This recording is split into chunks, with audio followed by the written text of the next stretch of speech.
अस्सलाम वालेकुम students. Comic के कुछ हिस्से रह गए थे, मैंने कहा था कि बाद में करेंगे। चूँकि वो क्लास खासी लंबी हो गई थी तो फिर मैंने इसको छोड़ दिया था। कॉमिक के हम इस्तेमाल कर रहे थे, और कॉमिक का मज़ीद इस्तेमाल ये है कि जब हम किसी जुमले को अ, एक बयानिया जुमला हो, यानी अफर्मेटिव जुमला हो, असर्टिव जुमला हो, उस जुमले को हम अपने ही अगले जुमले से इंटेरोगेटिव बना दें या एक्सक्लेमेटरी बना दें, तो हम वहां पर बीच में कॉमा लगाते हैं। मसलन मैं आपसे कहूं कि मिसाल के तौर पर you have completed, you have completed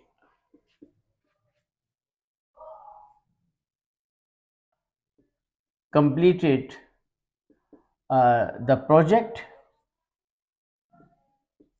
haven't you? या मैं कहूं कि you are going with him, aren't you? मैंने इसी जुमले को सवालिया या हैरानी के जुमले में कन्वर्ट करूंगा, तो यहां पर जो है हम क्या करेंगे, इन दोनों के दरमियान में हम कॉमा लगाते हैं। यानी यू आर, तुम जा रहे हो उसके साथ, क्या नहीं जा रहे, आर यू नॉट। तो इस तरह से, जैसे हैवंट यू, क्या तुमने मुकम्मल नहीं किया। तो जब भी कोई जुमला हम डिक्लेरेटिव हो, असर्टिव हो, अफर्मेटिव बयान करें और उसके बाद उसी जुमले को एक्सक्लेमेटरी या इंटरोगेटिव बनाकर उसको टैग के तौर पर इस्तेमाल करें, तो दोनों के दरम्यान में हम कॉमा इस्तेमाल करते हैं।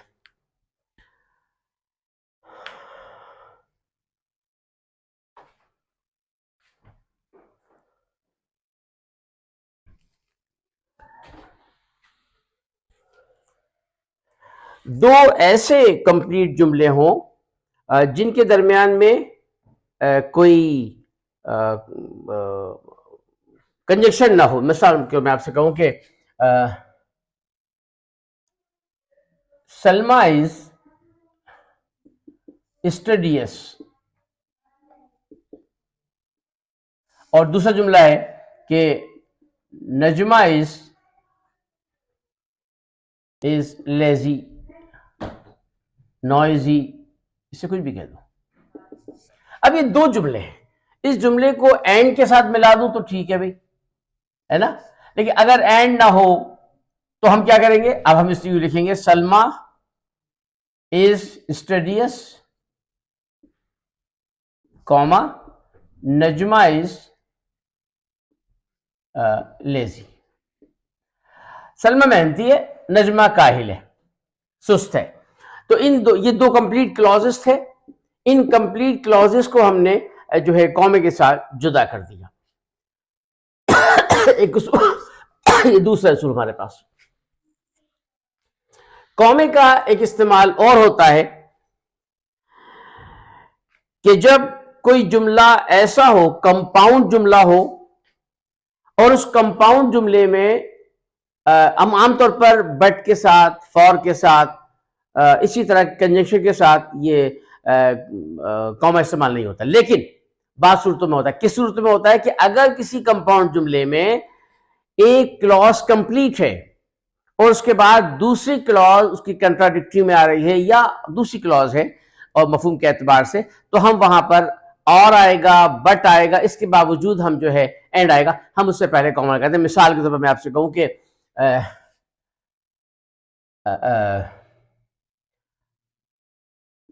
Pizza is very tasty dish, tasty dish या टेस्टी आइटम, कुछ भी कह दो इसे आप। अब यहां बट लिखा हुआ है, अब बट से पहले में कॉमन, ये कंप्लीट हो गया। इसके बाद जो लाइन आ रही है वो बोलेंगे but some people do not like them like it, do not like it. अब ये दो, ये कंप्लीट जुमला था, बट के बाद ये, और बीच में बट आ गया। तो जब दूसरा जुमला भी कंप्लीट है, पहला भी कंप्लीट है, लेकिन बट हो और हो तो उससे पहले हम कॉमा इस्तेमाल करते हैं। सही है साहब? तो पता चला कि अगर किसी कंपाउंड जुमले में दो क्लॉज कंप्लीट हो, तीन क्लॉजेस कंप्लीट हो, उनके बीच में कंजंक्शन आए, उससे पहले भी हम कॉमा लगा देते हैं, अगरचे आम हालत में बट कंजंक्शन से पहले कॉमा इस्तेमाल नहीं होता। अगर कोई एक जुमला लिखता हूं मैं आपको पहले, वाई यू केम हेयर,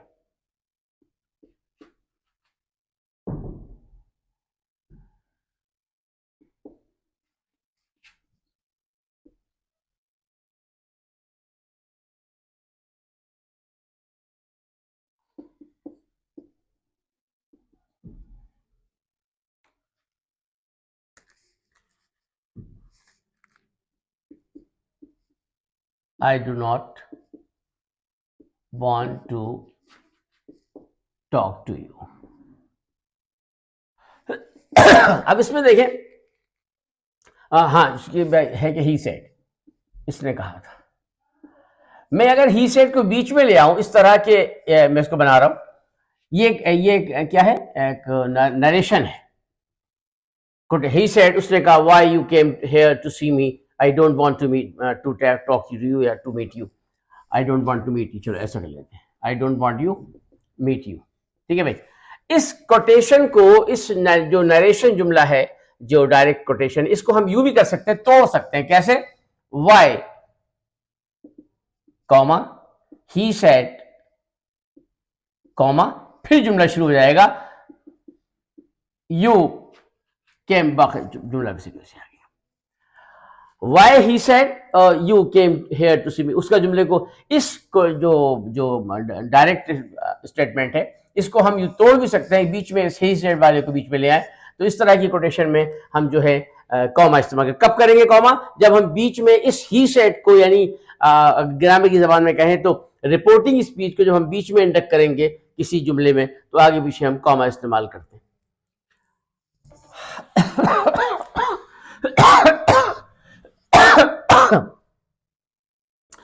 ये हमारे पास कॉमा कंप्लीट हो गया।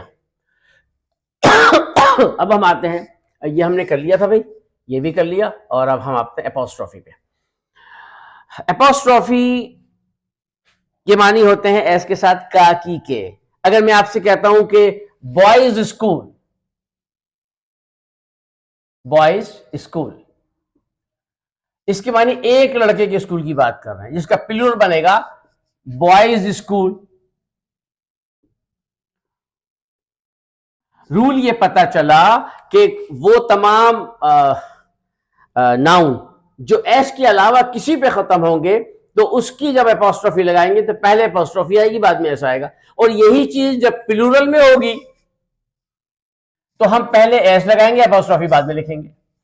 लेकिन अगर चाइल्ड्स टॉय, चॉइस, बच्चे के खिलौने, एक बच्चा है, लेकिन इसकी जमा हमें पता चिल्ड्रेन होती है, चिल्ड्रेंस टॉय, तो वो तमाम नाउन जिनकी जमा एस के अलावा किसी पे खत्म हो, तो भी हम एपोस्ट्रोफी पहले लगाते हैं, एस बाद में लगाते हैं, और फिर टॉयज तो वो जमा का आ गया।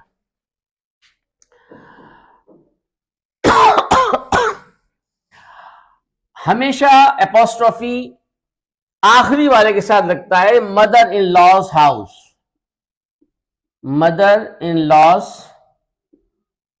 हाउस, वाइफ्स पर्स,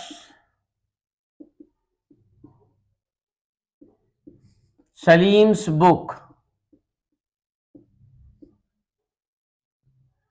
अगर कोई दो जमा की बात होगी, जैसे मैं आपसे कहूं कि I attended, I went to the, I went to the shop, shop shop of Amjad and Salim's cloth. मैं दुकान पे गया, अमजद यहां ये आखिरी में जब एपोस्ट्रोफी लगाओगे इसके मानी अमजद और सलीम कोई एक ही आदमी है, एक ही दुकान है। जैसे Robert and Michael, Robert and Michaels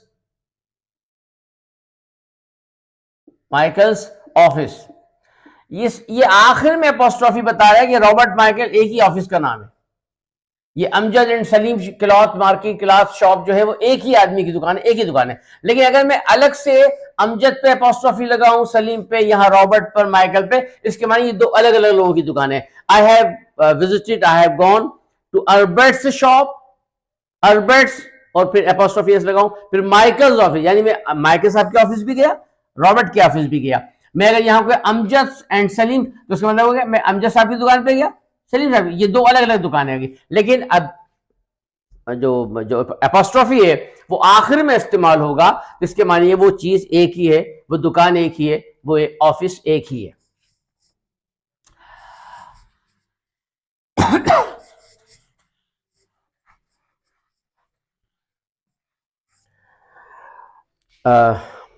कुछ चीजें होती है समवन एल्स जॉब, ऐसा अल्फाज आ जाता है, समवन एल्स कार। अब ये एस पे खत्म लगी, इसके पर भी जब एपोस्ट्रोफी लगाओगे तो ये इस तरह से आएगा, समवन एल्स कार। यहां पर आप नहीं लगा सकते, ये एल्स अलग है, उसके बाद एपोस्ट्रोफी आएगा, चूंकि खत्म ई पे हो रहा है, तो समवन एल्स कार, किसी की कार वगैरह वगैरह। तो ये हमारे पास एपोस्ट्रोफी का एक हिस्सा था। एपोस्ट्रोफी का एक इस्तेमाल और है हमारे पास, वो ये है कि एवरीबॉडी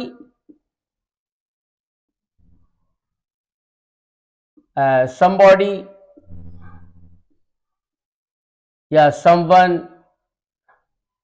एवरीवन, इन सब के साथ जो है वन भी आएगा, तो हम यहां पर एपोस्ट्रोफी एस लगाएंगे। Somebody's car, somebody's pen, someone's car, everyone's pen, everyone वगैरह। तो हम यहां पर इनके बाद भी एपोस्ट्रोफी आखिर में आता है। उसके अलावा जो हमारे पास एपोस्ट्रोफी है वो कीमतों के लिए भी अक्सर आ जाता है, हाँ महीनों के लिए भी आता है, जैसे 1 वीक्स, एक हफ्ता, 3 वीक्स। अब जब 3 आ रहा है तो जाहिर सी बात है ये जमा में आएगा तो पास जाएगा। 3 वीक्स टाइम स्पेस, हमने उसको 3 हफ्ते की मोहलत दी, 3 मंथ, 4 मंथ स्पेस, तो यह साल की बात आए। अगर वो जमा में आएगा वो जमा एस पे खत्म है तो उसके बाद एपोस्ट्रोफी आएगा, और अगर वो एक है जैसे मैंने पहले लिखा 1 वीक 1 मंथ, तो उसके पहले हमारे पास एपोस्ट्रोफी एस आता है। तो ये हमारे पास एपोस्ट्रोफी का सॉरी ये हाँ एपोस्ट्रोफी का सिलसिला था। और डॉलर के लिए भी आता है, रुपी के लिए 1 रुपीज, $1, $3, $100 वगैरह। इसमें भी अगर जमा में होता है तो एस के बाद आएगा, और अगर जमा नहीं होगा तो एस के बाद आएगा। तो माय डियर स्टूडेंट्स, आज हमारे पास एपोस्ट्रोफी भी कंप्लीट हो गया, और इंशाल्लाह और रहमान रहीम कल हम सेमी कॉलोन कॉलोन को करेंगे, और फिर डैश और हाइफन हमारे पास होगा, और फिर ये छोटी छोटी चीज़ें इंशाल्लाह हो जाएंगी। तो मेरी गुजारिश है कि इस चैनल को सब्सक्राइब कीजिए और वीडियो से अटैच रहें, तो इंशाल्लाह आपको बहुत फ़ायदा होगा। अस्सलाम वालेकुम वरहमतुल्लाहि वबरकातुहू।